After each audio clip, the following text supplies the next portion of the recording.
Welcome to another episode of Big Moves, Bigger Conversations. I'm your host, Sasha. And on this episode, we have Akea Williams, better known as Akea the Therapist on all social media platforms. In this episode, we sat down and demystified what we presume domestic violence is. We chatted all about signs, support, and more. So let's get into the next episode of Big Moves, Bigger Conversations.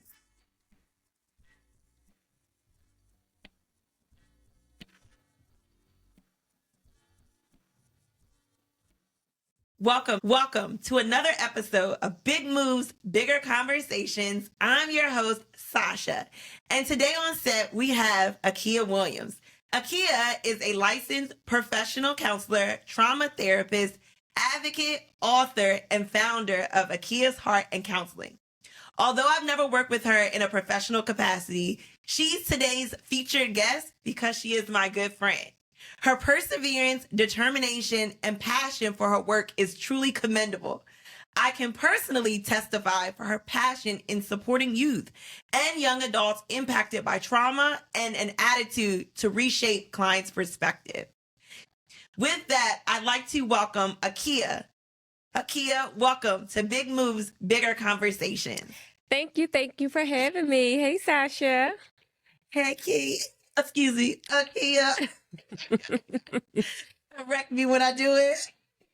Akea, I am so excited to have you on today's podcast. Thank you. And I want to give you an opportunity to do an intro to credentialize yourself for the folks that are tuning in to today's episode. I am honored by all of the accolades that you gave me and shown me because, it just feels so good for someone else to say it, right? We love here on Big Moves, Bigger Conversations for you to get the warm snugglies. It's appreciated. It feels good. But yes, I am a therapist. I am an author. I am a founder of a nonprofit organization as well as a counseling agency. I'm a mother. I'm a mentor. And I'm a friend. And most importantly, I'm a human. Yeah. And that's what we are going to dig into. I think a lot of times, at least from my perspective, when I think of my therapist, I'm always like, she's giving me the answers. Let me double click into her life. But I do think today's conversation, I want it to come from an educational standpoint of humanizing the folks that work in social work, right? So often, I feel like it wasn't until recently that people started focusing in on mental health. And so now that we're a couple years removed, because I feel like it was during COVID, you keep me honest. I feel like during COVID, people were really hypersensitive around, my mental health. And that's because we were facing the unknown. I know from my own journey, I didn't start therapy until COVID. Our job, the job that I was working at the time, they offered X number of free sessions via Lyra. And so I was like, why would I knock this out? Let me sit down and talk. And it is a little bit addictive. Do you find that clients, when they're coming to you, is less, maybe at the start of it, right? They want to solve a problem, but then leaning into it, they just want to talk. It's absolutely engaging, right? Because your friends are one aspect of conversation, but to have a therapist is a whole nother level of I can tell my business and not hear it again. So it becomes very engaging and people love it. Yeah. Going back to, I guess, COVID, did you find from a business perspective that you've seen an influx of clientele, or was it pretty consistent? So I actually started my practice during COVID. Wow. For that reason, right? Because I had gotten laid off from a job and I had already graduated school. I went and took my test. I passed, and I had been doing counseling, but not necessarily therapy. Yeah. So during COVID, I started a program called Therapy Over Revenge, where I gave free therapy to victims and survivors of family members who had been shot. Oh, wow. And that just turned into a whole thing because people wanted it, on top of talking about the violence that was going on. And at that time in Philadelphia, people were unsure about the way of the world with COVID. So that is when I started my practice. Yeah. And again, we're bypassing some of that history. So Akea is from Philadelphia. Go Eagles. Okay. I don't know why I won't accept the Eagles. I'm from Delaware. We're right there. I just don't really like football, but Hater. it's neither here nor there. But Akea, so you have let's provide a little bit of background for our audience, right? Your nonprofit as well as your practice is out of Philadelphia. Born and raised in Philadelphia as well? Yes, so born and raised in Philadelphia. My nonprofit started 8 years ago. We're 8 years old now in Philadelphia, working with adjudicated youth and teenage parents. Yep. And then my counseling practice as well started in Philadelphia, but has since transitioned over, dual, right? So now I'm both in Pennsylvania and in Georgia. Beautiful. And I feel like I always get this question. Is there money in therapy? Absolutely. Oh, wow. There's a thriving, okay. Absolutely. Will say, and this is coming live in full effect. My therapist she doesn't accept all insurances. It was $225. I'm not really sure who was paying that before. But as I start to assess my bills, I don't know how much longer I'm going to be in her Rolodex. But all jokes aside, I don't think people actually assume that when you hear social work that there's money. So where is it private practice versus provide perspective as it relates to the industry? So therapy is a business, Yes. right? So any business, you have the potential to make money, right? So myself in private practice, when I was just a solo clinician, I did okay. Yeah. But I now have a group practice and I employ 10 clinicians. So of course, with that being a business, there's revenue coming in, right? So the clinicians that I employ, they are contractors. Yeah. So every client comes through my practice, and then we essentially contract out to the other therapists, which allows us to take a bit off the top. Yeah. Love that. Again, I feel like we get so caught up in she's helping me that the other side of that is business. So moving from business aside, I do want to ask some questions about your approach as it relates to therapy. So many people assume, or rather imagine, that therapy is a one-size-fits-all. What's something people often assume about therapists that actually isn't true, especially when it comes to the areas in which you focus on, which is domestic violence and trauma? So that exactly what it is, right? Therapy is not one size fits all, right? Everyone is not going to mesh and gel with the person. I always tell people I might not be your cup of tea. Yeah. Some people like coffee, right? Yeah. So you absolutely have to pay attention and be intentional about how you feel when you're talking to someone, because I mean, this person is going to be all up and down your business, right? So you want to feel comfortable. You want to make sure that you're making the person feel comfortable, right? So there are modalities in therapy that I don't touch. Okay. Like grief. I will sit here and we will cry together. I can't help you at all. That's just something that I know about myself. So I know if that comes across my desk, I know I need to refer out, right? Yeah. So, but childhood trauma, that's my thing. I can work with adults with childhood trauma. I can work with children that experience, trauma. That's my thing. That's my strong suit. That's where I feel like my calling is to work with that population. Yeah. You work with young adults who, I don't want to say they all haven't experienced domestic violence, but some level of trauma.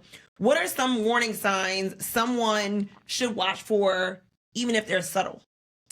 So for domestic violence, it's a lot, right? Because people, you think typically when you think of domestic violence, you're thinking of physical abuse, right? Or physical abuse, right? There's so many levels and dynamics to domestic violence that people don't even realize, right? Like sharing your location. Simple sharing your location from a partner is like intrusive, right? Because if I don't want to do it, or if I turn it off and you're questioning me, now I have to either answer or face the consequences of what happens, right? That's a form of abuse, right? Wow. And then with children, a lot of people forget that that children are humans, right? That they have feelings and emotions. So they'll grow up in households where there's physical or mental or verbal abuse going on, and they forget that the child is sucking that all in, right? So that becomes their new normal. And now when they get into relationships as teenagers or as adults, they're looking for the things that were normal in their upbringing. So that kind of invites those relationships unintentionally, of course, but it's something that most people don't pay attention to. Yeah. And Akea, you've done a lot of research and work around this topic. Of course. What a lot of people now know is that that's my background, right? Yeah. That's my story. So my biological mother was killed by my biological father when I was 5 months old in a domestic violence episode, right? So I grew up in another household with an aunt who took me in but didn't really want me. Yeah. So growing up, not knowing who or what was who were my siblings, Yeah. what my parents was like, things like that. It made me want to know more and want to get into trying to figure out, like, what is this all about? Yeah. So in 2017, I wrote a book. I was a counselor at a domestic violence agency in Philadelphia, and I worked with survivors of domestic violence. And I wrote a book for a client because she had a 4-year-old daughter, and she didn't think that her daughter understood what was going on. So the purpose of the book was to not tell my story because it wasn't necessarily my story, but it was to just let people know that children are aware. Children understand and they know what's going on, even as young as 4 years old. So the book was published and out and available on Amazon since 2017 with the intentions of teaching both children and adults that you need to be aware that children are very much noticing what's going on, and they can repeat and they can, go down that cycle because this is what they see. Yeah. The whole point of this episode, we are in October, which is Domestic Violence Awareness Month. Yes. And we talk a lot about within our own conversations around just different things that come up maybe in the news or on social media. I would like to get your perspective, Akea. What should people, right? Because it's not a gender thing, right? Anyone can experience domestic violence. What are some of the things you wish people talked about or did more from an awareness perspective? I wish that more people would just embrace the fact that it isn't gender specific. Yeah. A lot of times people are essentially bullied, right? If a male says that they have been experiencing physical abuse from a partner or vice versa, right? A lot of times people don't take it serious. Yeah. And I really wish that was something that wasn't as taken as lightly, because I've worked in this field for years and I've seen female partners kill their male partners, right? In an act of violence, in an act of jealousy, in an act of rage. So it definitely is something that I wish was more talked about and expounded upon in reference to being able to speak up and feel comfortable about saying what's going on. Yeah. And to that point, right? How should someone approach helping a family member or friend who might be in a domestic violence situation, especially if they don't want to talk about it or they, deny it's happening? I am so glad you asked that, because a lot of people always go right to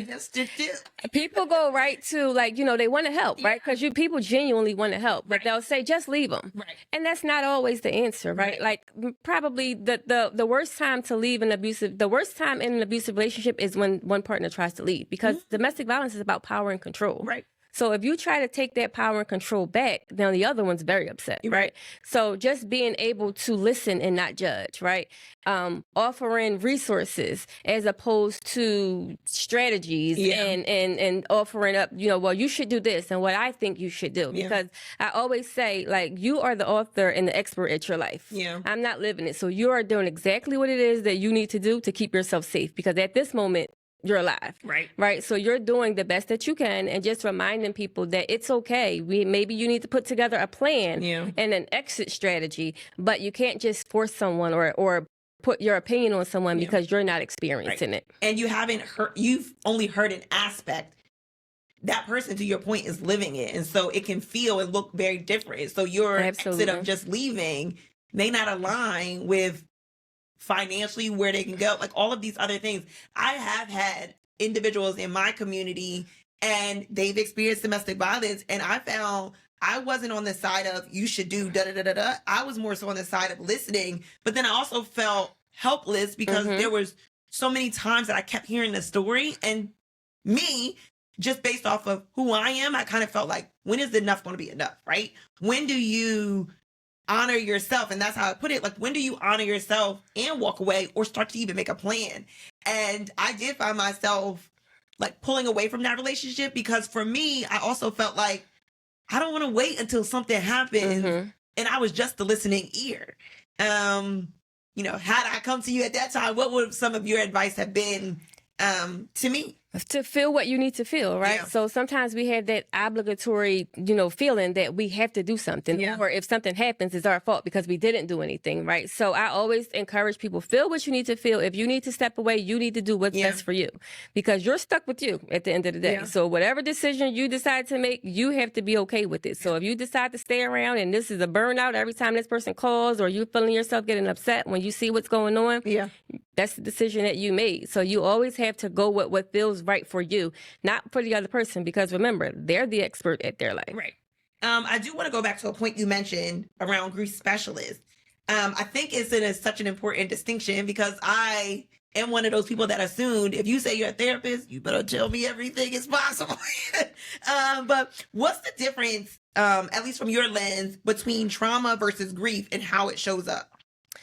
So there is definitely a difference because trauma is something that happens to you, right? Okay. Most people get it confused with what happens because of them. No, trauma is never what happened because of you. It's always what happened to you, right? Okay. And then grief is a feeling that you experience based off of something That has happened. Right, based off of a loss, right? It doesn't necessarily mean a death, but a loss of a relationship, a loss of a pet, a loss of a loved one, right? So the two distinctions are trauma is something that happened to you, and grief is the feeling that you get once you've lost something. That is insightful. I guess when someone comes to you, right, and their expectation is, I want healing. You hear me say that often. I'll heal. There's nothing wrong with me. What are some of the first steps to your process when you're thinking about taking them on as a client?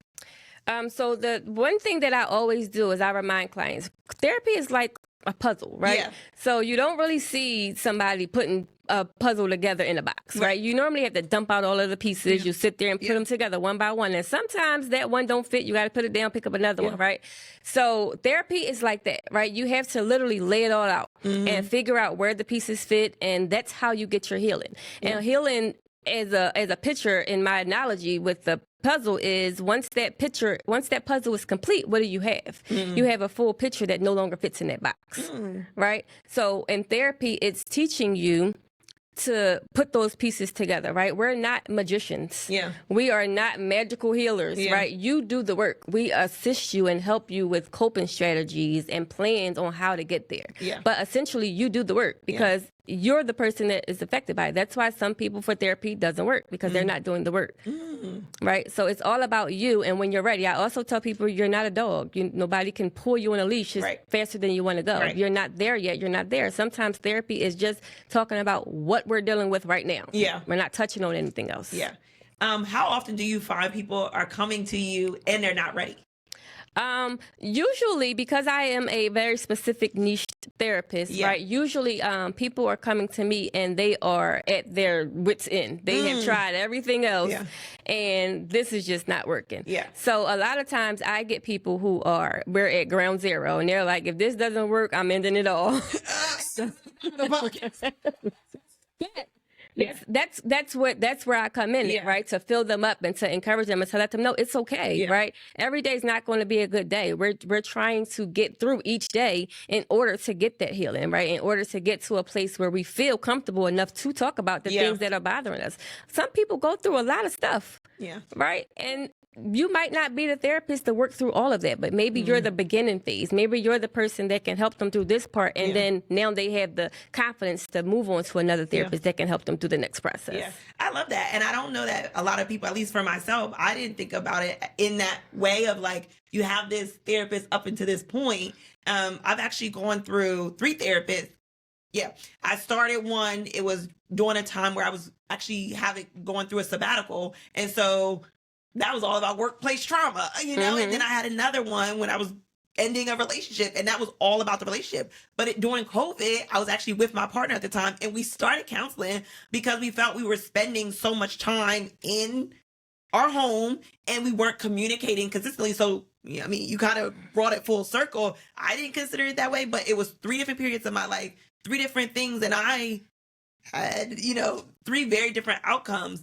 And so that's interesting. I do want to talk about I want to sort of dive into domestic violence, because at least from my perspective, I often think physical. But even when you were talking, you were like, no, I would never think the location thing. I share my location. You know that. I've actually mandated that you send me your so am I the abusive? No, but I do think like sometimes what I consider normal, somebody else may find invasive. Now, of course, you sent it under your own accord. But what are some of those other things that people who may not say, oh, initially like, oh, that makes sense. That could be a form of should we be saying domestic violence or abuse? So it's actually, the new term is intimate partner violence, right? Okay. Because domestic violence now encompasses a lot of things, child abuse, elder abuse, right? So intimate partner violence is what we're talking about when it involves a partner in a relationship, right? So financial abuse. People think of stealing money. No. When you're married to a person or you're with a person and they do not allow you to work and make your own means of income, you have to depend on them for everything. That is financial abuse. Because now I don't have any means to do anything without you. Right. I'm solely dependent on you. And if I can't change it, because remember, it's about power and control. Yeah. If I don't have enough power to get myself out of that situation, I now am in a relationship that is abusive. So financial abuse, verbal abuse, physical abuse, of course, mental abuse, right? Gaslighting. Gaslighting is a big term now, right? This is something that people are now talking about, but that is a very big term, and a lot of people experience it and don't realize it. How do you define gaslighting? Because like, I think for me at least, and I think it's personality, right? Is personality dependent. Because I feel like I can quickly determine if someone is being gaslit, right? Like, it's like, oh, you said this, but then they misconstrue your words. Is that really by definition what that looks like, or is more to that? It's definitely more to that. And also, you have to keep in mind with domestic violence or intimate partner violence, it's always about power and control. Wait, so if both people are gaslighting, then that's not considered... That's not an abusive relationship. It's toxic. But it's not an abusive relationship, right? So gaslighting is you making me feel crazy. Like, I put my keys on the table and I left them there, and I come back and they're not there, and you're telling me you didn't see the keys. You never put them there. And you moved the keys, right? I had a client who her husband would do that all the time. He would take the keys and hide them, and she would lose her shit looking for her keys, and then he would tell her, you're crazy, and like, so eventually she got a camera and she's seen it, and she's like, you've been doing this all of this time. She never even knew what gaslighting was. She's like, they just, now a lot of people are just named narcissists. Everyone's a narcissist and narcissistic behavior. Yeah. Well, we see a lot of that on the other podcasts with... We're not going to name those. But a lot of what you're saying or highlighting, like even when I think about relationships, right, we're going to get a little bit off a topic here. But when men say, oh, I want a subservient wife, or I want to be able to control the finances, are you coming from a perspective of, oh, because I'm a provider and this is something that I think is positive? Or is it coming from what you highlighted where, no, you just want to control every aspect so that she's not able to do something? And I think that's personality type, right? Because some people may be on the more positive side, and then some people may be creeps and trying to just control it. Before we wrap up, I want to talk about holidays. We are approaching the holiday season, and I know you're not a grief specialist, so you form it or you answer in a way that makes most sense to you. But as we're thinking about like small self-care practices, right? I know for me, the way in which I approach holidays now looks vastly different than when I was coming up. My family used to come together on my father's side in large numbers, and I like look forward to that every year. And as I'm getting older, it's other things that have taken place, and so that family environment is no longer there. So I now like kind of isolate during the holidays. It feels good to me, but from the outside looking in, people are like, oh, she must be sad.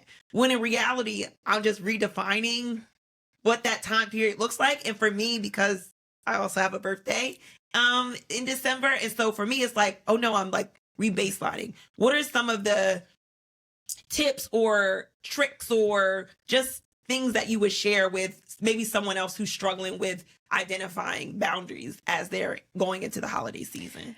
So I think a lot of times with holidays, my first thing is determining whether or not you're doing this because you actually enjoy it, Yeah. or because it's something that you've always done. Right. Right. So I can say, like, for me as a child, we had family gatherings, but I didn't like any of them. So as an adult, it's like I would never do that. You know, family is who you make it, right? Yeah. So family now for me is my children, right? Yeah. You know, my friends or people that I want to be around, right? Yeah. So I would say to people who are going into these holidays and they're experiencing any kind of feelings or emotions, feel what you need to feel, right? And then identify what it is that you're feeling. Yeah. Are you feeling sad? Are you feeling lost? Are you feeling lonely? Yeah. Right? And once you can identify what you're feeling, then we have a better chance at fixing that feeling. Yeah. I think the emphasis that you put on being okay to have those feelings, and then, right, because I feel like it was you that said that you are now an adult. So you choose the spaces that you're in. A child is oftentimes told where they need to be. But as an adult, you should own, if you're not showing up as the best version of yourself in these rooms, stop going in the room. Absolutely. You should shine wherever you are. Yeah. So, Key, appreciate that perspective. We've hit on a bunch of marks. I want to play a game, if that's okay. She makes me nervous. The game is this or that. And it's really just what it sounds like. I'm going to give you two words, and you tell me which one closer aligns to you. All right. And I'm going to mix it up a bit. So the first one, warmth or structure? Structure. Visible progress or hidden healing? Hidden healing. Setting boundaries or people pleasing? Setting boundaries. I'm a therapist. Come on. Traditions or new rituals? New rituals. Holidays with family or holidays solo? Holidays with my family that I've created. Okay. Immediate impact or long-term legacy? Immediate impact. Yeah. Partnership or independent? Partnership. Got it. Love that. All right, Akea, excuse me. Before we close out, I want to do what I call a call to action. When you look forward, what is one part of your work or impact you haven't yet done, but feel deeply called to do in the coming years? I used to never, ever, ever want to work with substance abuse. Lately, it has been on my heart so heavy. Yeah. I am obsessing with the idea of going down to a particular area in Philadelphia and just, even if I just set up a table in a tent, just talking and giving them a voice. You know, like a lot of people just dehumanize addicts. Yeah. And I feel like it's something that's coming on me that's making me feel like that's something that I need to incorporate into my next journey, into my next session of life, right? Yeah. And I'm excited to do that. Yeah. Akea, do you feel like you're living out your purpose? I do. As long as I'm doing therapy, I feel like I am living out my purpose. I never wanted to be a therapist, so I know that this is something that is a calling. Yeah. I wanted to be a lawyer.